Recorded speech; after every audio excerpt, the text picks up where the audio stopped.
140 million years ago. Pure, endless darkness. It wasn't dark due to a lack of light. It was dark because of a lack of sight. Although sunshine did filter 1,000 meters beneath the surface of ocean, and light permeated from hydrothermal vents to seafloor, brimming with life, there was not a single eye to be found in these ancient waters. No retinas, no corneas, no lenses. So all this light, all this life went unseen. There was a time that the very idea of seeing didn't exist. It was simply never been done before, till it was. So for reasons we're only beginning to understand, trilobites, the first organisms that could sense light, emerged. They're the first inhabitants of this reality that we take for granted. First to discover that there's something other than oneself, a world of many selves. The ability to see is thought to have ushered in Cambrian explosion, a period in which a huge variety of animal species entered fossil records. What began as a passive experience, the simple act of letting light in, soon became far more active. The nervous system began to evolve. Sight turned into insight. Seeing became understanding. Understanding led to actions, and all these give rise to intelligence.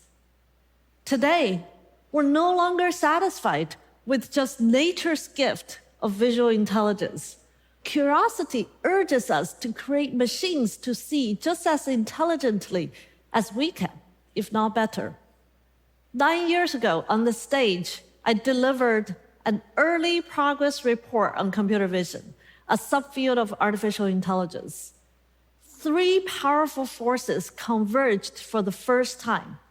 A family of algorithms called neural network, fast, specialized hardware called graphic processing units, or GPUs, and big data, like the 15 million images that my lab spent years curating called ImageNet. Together, they ushered in the age of modern AI. We've come a long way. Back then, just putting labels on images were a big breakthrough. But the speed and accuracy of these algorithms just improved rapidly. At the annual ImageNet Challenge led by my lab gauged the performance of these progress. And on this plot, you're seeing the annual improvement and milestone models. We went a step further and created algorithms that can segment objects or predict the dynamic relationships among them in these works done by my students and collaborators. And there's more. Recall last time I showed you the first computer vision algorithm that can describe a photo in human natural language. That was work done with my brilliant former student, Andrei Karpathy. At that time, I pushed my luck and said, Andrei, can we make computers to do the reverse? And Andrei said, haha, that's impossible. Well, as you can see from this post recently, the impossible has become possible. That's thanks to a family of diffusion models that powers today's generative AI algorithm, which can take a human-prompted sentence and turn them into photos and videos of something that's entirely new. Many of you have seen the recent impressive results of Sora by OpenAI.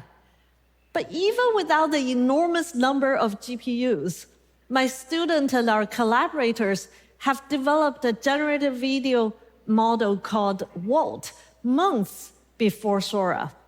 And you're seeing some of these results. There is room for improvement. I mean, look at that cat's eye and the way it goes under the wave without ever getting wet. What a catastrophe. And if past is the prologue, we will learn from these mistakes and create a future we imagine. And in this future, we want AI to do everything it can for us or to help us. For years, I have been saying that taking a picture is not the same as seeing and understanding. Today, I would like to add to that. Simply seeing is not enough. Seeing is for doing and learning. When we act upon this world in 3D space and time, we learn and we learn to see and do better. Nature has created this virtuous cycle of seeing and doing, powered by spatial intelligence. To illustrate to you what your spatial intelligence is doing constantly, look at this picture. Raise your hand if you feel like you want to do something. In the last split of a second, your brain looked at the geometry of this glass, its place in 3D space, its relationship with the table, the cat, and everything else, and you can predict what's going to happen next. The urge to act is innate to all beings with spatial intelligence, which links perception with action. And if we want to advance AI beyond its current capabilities, we want more than AI that can see and talk. We want AI that can do. Indeed, we're making exciting progress.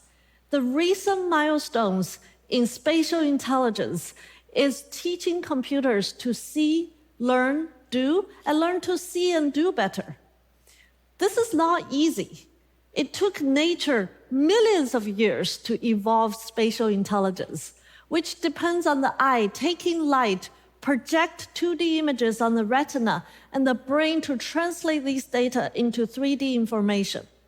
Only recently, a group of researchers from Google are able to develop an algorithm to take a bunch of photos and translate that into 3D space, like the examples we're showing here.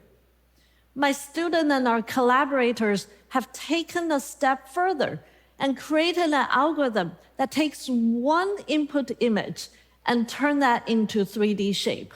Here are more examples.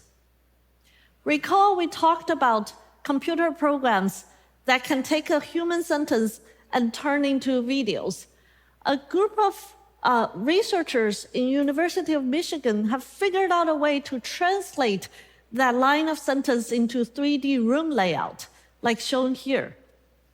And my colleagues at Stanford and their students have developed an algorithm that takes one image and generates infinitely plausible spaces for viewers to explore. These are prototypes of the first budding signs of a future possibility, one in which the human race can take our entire world and translate into digital forms and model the richness and nuances. What nature did to us implicitly in our individual minds, spatial intelligence technology can hope to do for our collective consciousness. As the progress of spatial intelligence accelerates, a new era in this virtuous cycle is taking place in front of our eyes. This back and forth is catalyzing robotic learning, a key component for any embodied intelligence system that needs to understand and interact with the 3D world. A decade ago, ImageNet from my lab enabled a database of millions of high-quality photos to help train computers to see. Today, we're doing the same with behaviors and actions to train computers and robots how to act in the 3D world. But instead of collecting static images, we develop simulation environments powered by 3D spatial models so that the computers can have infinite varieties of possibilities to learn to act. And you're just seeing a small number of examples to teach our robots in a project led by my lab called Behavior. We're also making exciting progress in robotic language intelligence. Using large language model-based input, My students and our collaborators are among the first team that can show a robotic arm performing a variety of tasks based on verbal instructions, like opening this drawer, or unplugging a charged phone, or making sandwiches using bread, lettuce, tomatoes, and even putting a napkin for the user. Typically, I would like a little more for my sandwich, but this is a good start. In that primordial ocean in our ancient times, the ability to see and perceive one's environment kicked off the Cambrian explosion of interactions with other life forms. Today, that light is reaching the digital minds. Spatial intelligence are allowing machines to interact not only with one another, but with humans and with 3D worlds, real or virtual.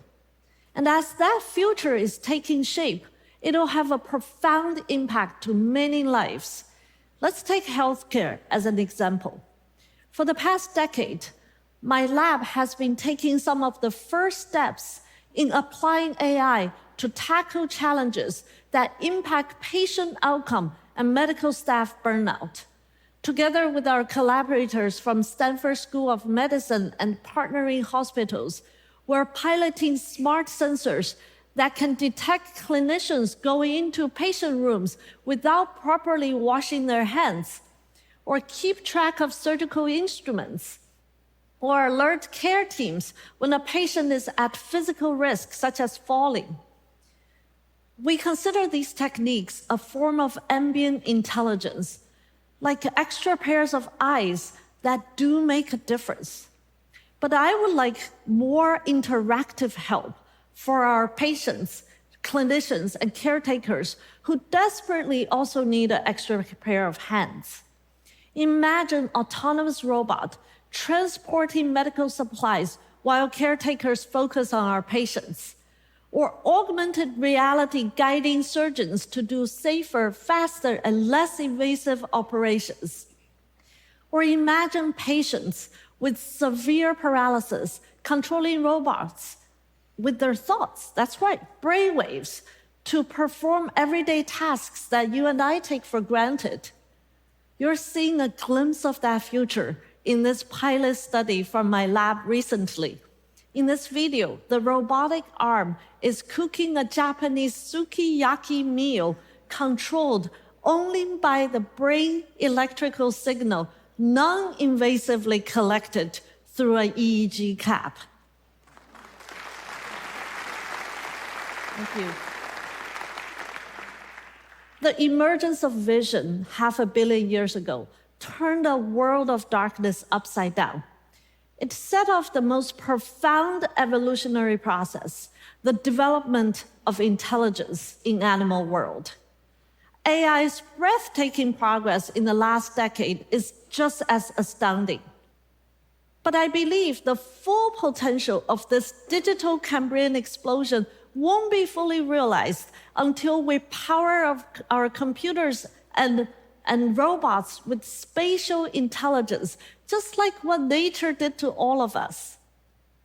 It's an exciting time to teach our digital companion to learn to reason and to interact with this beautiful 3D space we call home, and also create many more new worlds that we can all explore.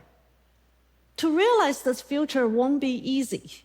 It requires all of us to take thoughtful steps and develop technologies that always put humans in the center. But if we do this right, the computers and robots powered by spatial intelligence will not only be useful tools, but also trusted partners to enhance and augment our productivity and humanity while respecting our individual dignity and lifting our collective prosperity. What excites me the most in the future is a future in